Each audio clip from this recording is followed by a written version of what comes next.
안녕하세요. 특허 읽어주는 남자 철이입니다. 오늘은 지난 시간에 이어서 곧 출시할 에어파워에 대한 특허를 읽어드리도록 하겠습니다. 호기심이 많으신 분들이라면 이 애플워치를 한 번쯤은 일반 충전기 위에 올려보셨을 텐데요. 이 애플워치는 이상하게 같은 무선 충전임에도 불구하고 일반 무선 충전기로는 충전이 되지 않습니다. 그런데 에어파워의 광고 이미지상에서는 아이폰뿐만 아니라 이 애플 워치까지도 충전이 된다라고 합니다. 과연 에어파워는 어떻게 그럴 수 있을까요? 특허에서 한번 정답을 찾아보도록 하겠습니다. 에어파워. 애플 홈페이지를 보면 이런 에어파워는 표면에 아무데나 아이폰이나 애플워치, 에어팟을 올려두면 무선으로 충전이 된다라고 설명을 합니다. 무선 충전의 원리나 무선 충전에 대한 간략한 설명은 이전 영상을 참조해 주시기 바랍니다. 애플 홈페이지 설명에 따르면 이런 에어파워 표면에 아무데나 뭐 아이폰과 애플워치 등을 올려두면 충전이 된다는 뜻인데요. 그래서 이렇게 홈페이지에 그려져 있는 것처럼 아이폰, 뭐 애플워치, 에어팟을 올려두면 충전이 돼야 되는데 혹시 이 그림에서 뭔가 이상한 점을 발견하셨나요? 힌트를 드리자면 이렇게 애플워치입니다. 아까도 말씀드렸지만 일반 무선 충전기에서 애플워치의 충전이 불가능하고 또 반대로 애플워치 충전기에서 아이폰의 충전이 불가능합니다. 그래서 특허를 읽어드리기 전에 간략한 실험을 해봤습니다. 먼저 일반 충전기 위에 핸드폰을 올려봤습니다. 당연히 충전이 잘 되죠. 다음으로 애플워치 충전기 위에 애플워치를 올려봤습니다. 물론 충전이 잘 되겠죠. 그런데 일반 충전기 위에 애플워치를 올려봤습니다. 아무리 애플워치를 이리 움직이고 저리 움직여 봐도 충전이 잘 안되는 것을 확인할 수 있었습니다.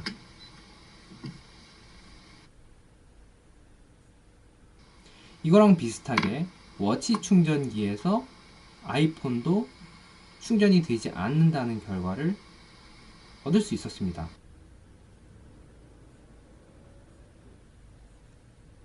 그래서 얻은 결론은 일반 무선 충전기와 애플워치 충전기는 호환이 불가능하다 라는 것입니다. 그러면 과연 에어파워는 이 문제를 어떻게 해결을 했을까?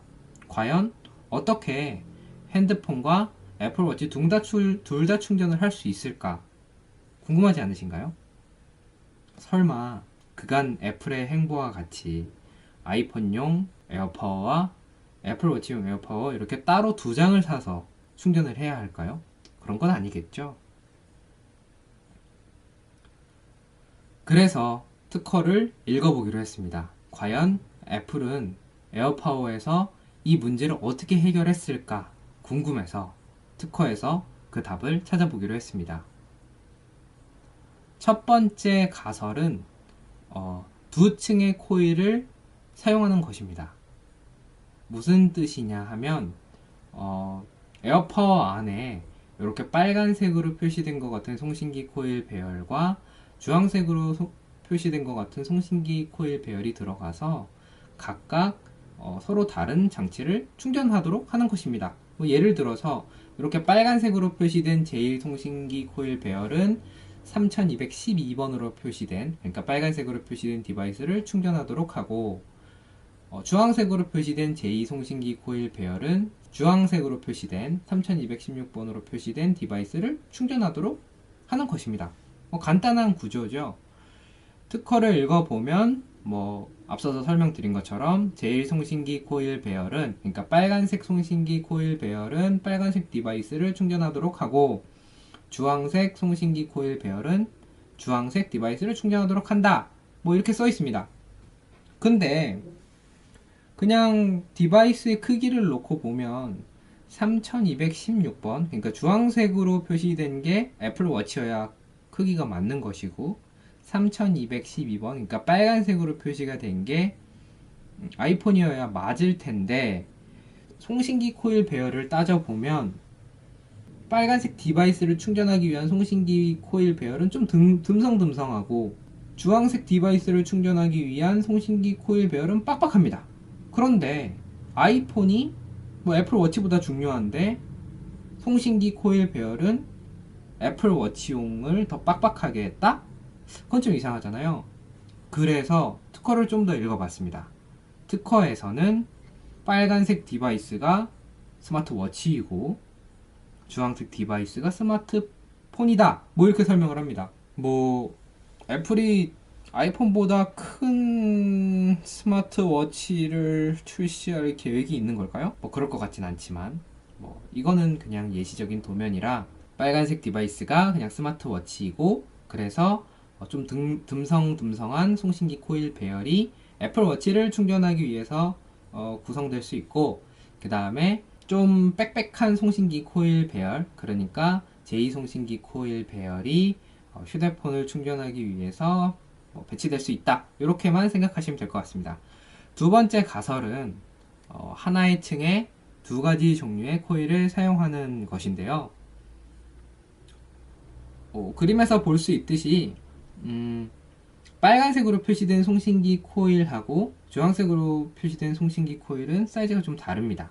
빨간색으로 표시된 송신기 코일이 조금 더 두껍고요. 주황색으로 표시된 송신기 코일이 좀 더 얇습니다. 그래서 하나의 층 안에 이렇게 크기가 다른 송신기 코일을 배치를 함으로써 어떤 부분에서는 애플워치 충전이 가능하도록 하고 또 어떤 부분에서는 아이폰 충전이 가능하도록 하는 것이 아닐까라고 생각을 해볼 수 있을 것 같습니다. 특허를 읽어보면 송신기 코일 배열 내에 주황색으로 표시된 송신기 코일들은 빨간색으로 표시된 송신기 코일들을 제외하고 동일한 크기를 가질 수 있다. 그러니까 빨간색 코일들은 나머지 다른 코일과 다른 크기를 가질 수 있다 라고 설명을 합니다. 그런데 과연 그럴까? 과연 이렇게 함으로써 애플워치를 충전할 수 있을까라고 생각을 해서 조금 더 읽어보니까 다른 부분에서 이러한 송신기 코일들은 자석의 밀도를 증가시키기 위한 것이다 라고 설명을 합니다.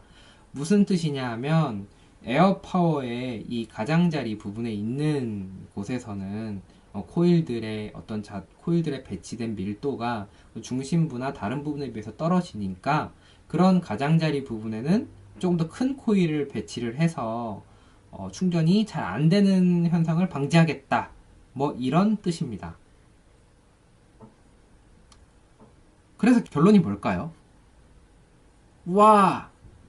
애플워치와 아이폰과 둘 다 충전이 되니까 에어파워 짱짱맨이다. 무조건 사야지. 가 아니라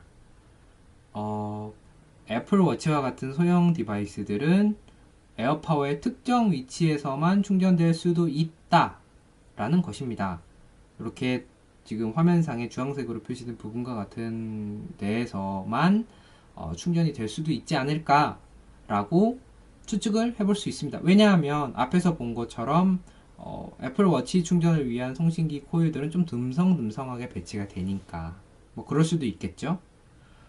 생각을 해보면 지금 애플워치 충전기는 이렇게 자석식으로 가까이에 애플워치를 가까이 대면 딱 붙잖아요. 그래서 몇몇 포인트에서 그러니까 에어파워의 몇몇 포인트에서 애플워치를 그 근처에 갖다 대면 자석식으로 딱딱 붙어서 그 부분에서만 애플워치를 충전할 수 있게 만든 것이 아닐까라고 예상을 해봅니다. 그래서 다시 처음에 봤던 그림을 살펴보면 어쩐지 애플워치가 요 에어파워의 4분의 3 지점에 정확하게 있는 것 같기도 한 느낌이 들죠. 역시 코일을 마구마구 때려 넣는 것이 그 비결이었네요. 가격이 올라가는 소리가 여기까지 들리는 것 같습니다. 아직 출시되진 않았지만 에어파워는 이런 아이패드와 같은 큰 디바이스들을 올리기에는 좀 작아 보입니다. 만약에 이런 아이패드를 에어파워 위에 올려놓으면 다른 디바이스를 올려놓을 수 있는 면적은 사실상 없어 보입니다. 그래서 애플은 이런 디바이스를 이용을 해서 다른 디바이스들을 충전할 수 있는 방법을 제안을 하는데요. 궁금하신가요? 그럼 다음 편을 시청해 주시기 바랍니다.